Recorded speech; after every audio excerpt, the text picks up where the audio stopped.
Toshakhana reference में इमरान खान नाअहल करार। इमरान खान ने तहरीफ से मुताल्लिक झूठा स्टेटमेंट और डिक्लेरेशन जमा कराया। करप्ट प्रैक्टिस के मुर्तकिब हुए। इलेक्शन कमीशन ने डी-सीट करके सीट खाली करार दे दी। चेयरमैन PTI की नाअहली मौजूदा असम्बली के अख्ताम तक बरकरार रहेगी।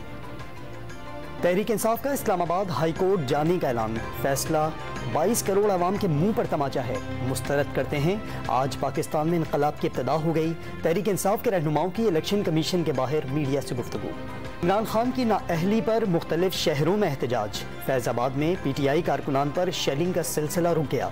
मरी रोड समेत एक्सप्रेस वे पर ट्रैफिक मुकम्मल जाम। कराची में PTI कारकुनान का इलेक्शन कमीशन के दफ्तर के सामने धरना। लाहौर में भी बड़ा एहतजाजी मुजाहिरा जारी। तहरीक इंसाफ के एहतजाज पर जवाबी वार। वज़ीर दाखिला राना सनाउल्लाह ने अपने कारकुनों को भी घरों से निकलने की हिदायत कर दी। इलेक्शन कमीशन से इजहार यकजहती करने का मुतालबा किया। हुकूमत ने इमरान खान के खिलाफ फौजदारी मुकदमा दायर करने का ऐलान कर दिया। इस्लामाबाद में मौलाना फजलुर रहमान की सरबराही में PDM का इजलास जारी। नवाज शरीफ और मरियम नवाज भी वीडियो लिंक के जरिए शरीक। इजलास में इमरान खान के खिलाफ फैसले के बाद मुल्की सूरत हाल समेत दीगर उमूर पर गौर। नाअहल हुक्मरानों ने अवाम को गुलाम इब्ने गुलाम बना दिया है। अमीर जमात इस्लामी कराची हाफिज नईमुर रहमान का बाग़ जनाह ग्राउंड में खवातीन के जलसे से खिताब। पाकिस्तान को इसके असली नाम से हमकिनार करने की जिद्दोजहद का दावा।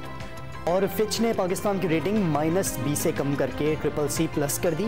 सियासी हालात IMF से मुआहदे को मुतासर कर सकते हैं, आलमी रेटिंग एजेंसी को खदशा।